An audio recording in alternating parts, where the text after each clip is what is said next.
Assalamualaikum warahmatullahi wabarakatuh. Perkenalkan, nama saya Gefra Rizky Maulida dengan NIM 24041200068 dari Romber C. Kali ini saya akan mempresentasikan mengenai kesehatan dan keselamatan kerja atau K3 dalam laboratorium. Nah, yang pertama, apa sih itu K3? K3 atau kesehatan Keselamatan dan kesehatan kerja itu merupakan upaya pencegahan kecelakaan dalam kerja, resiko cedera, dan penyakit yang disebabkan oleh faktor yang ada di lingkungan kerja. Ini mencakup identifikasi, pencegahan, dan pengendalian resiko yang dapat membahayakan keselamatan dan kesehatan pekerja atau praktikan, serta memastikan bahwa lingkungan kerja itu memenuhi standar keselamatan yang telah ditetapkan.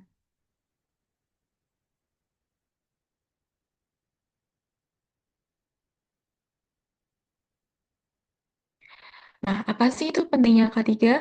Yang pertama itu ada mencegah kecelakaan kerja. Dengan adanya ketiga, kita dapat mengurangi resiko luka bakar, keracunan iritasi, dan cedera, mencegah kebakaran dan ledakan, serta mengurangi kesalahan kerja akibat kelalaian. Yang kedua itu adalah melindungi kesehatan praktikan.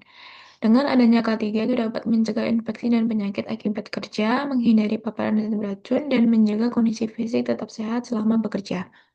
Yang ketiga itu menjamin keamanan lingkungan. Laboratorium lingkungan itu menghasilkan limbah kimia dan biologis. Jika tidak dikelola dengan benar, dapat mencemari lingkungan. Ketiga itu memastikan limbah dikelola sesuai dengan prosedur dan tidak terjadi kebocoran atau pencemaran. Yang keempat, meningkatkan kualitas dan ketelitian kerja. Lingkungan kerja yang aman membuat pekerja itu lebih fokus dan tidak panik. Yang kelima itu memenuhi peraturan dan standar yang telah ditetapkan oleh pemerintah. Selanjutnya itu ada simbol dan label bahan kimia. Yang pertama itu adalah simbol mudah terbakar, yang kedua simbol bahaya kronis, yang ketiga itu mudah teroksidasi. Simbol yang keempat itu toksitas tingkat rendah, simbol yang kelima itu gas di bawah tekanan, simbol yang ketujuh itu korosif, simbol ketujuh itu berbahaya bagi lingkungan, simbol kedelapan mudah meledak, yang terakhir itu ada simbol beracun. Nah, saat akan memasuki laboratorium dan akan melakukan praktikum, kita harus menggunakan APD. Nah, ini adalah APD dalam laboratorium yang wajib kita gunakan. Yang pertama itu ada jas lab, masker, terus ada sepatu, kemudian ada kacamata, sarung tangan, kotak P3K, apar atau alat pemadam kebakaran, dan yang terakhir adalah pintu keluar darurat. Nah, potensi bahaya yang dapat ditimbulkan itu ada yang pertama bahaya kimia, yaitu korosif seperti asam dan basa kuat, yaitu H2SO4 dan NOH itu yang menyebabkan luka bakar. Selanjutnya itu ada beracun, sampel yang mengandung logam berat seperti timbal, merkuri yang dapat beresiko jika terhirup atau tertelan. Selanjutnya itu ada mudah terbakar. Pelarut organik seperti aseton dan benzena yang rentan terhadap api itu sangat berbahaya. Nah, selanjutnya itu ada bahaya biologi. Paparan mikroorganisme patogen dari sampel air limbah, tanah, atau sedimen yang tidak diolah dengan aman seperti bakteri, virus, dan jamur itu dapat menimbulkan potensi bahaya. Nah, yang ketiga itu ada bahaya fisik.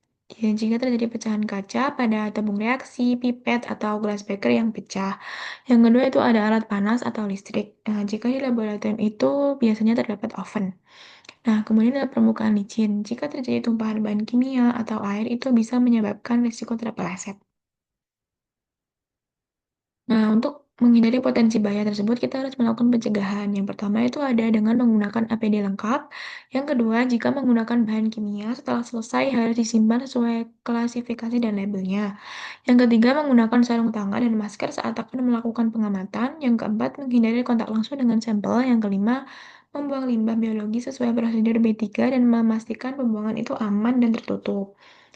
Nah, yang keenam itu jika ingin memanaskan sampel, kita harus menggunakan penjepit saat akan memanaskan sampel tersebut.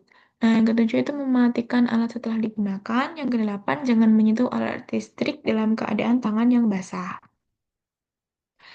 Nah, ini ada tindakan darurat yang dapat kita lakukan. Yang pertama, jika terkena bahan kimia, kita harus membilas dengan air mengalir, kemudian melepas pakaian yang terkontaminasi.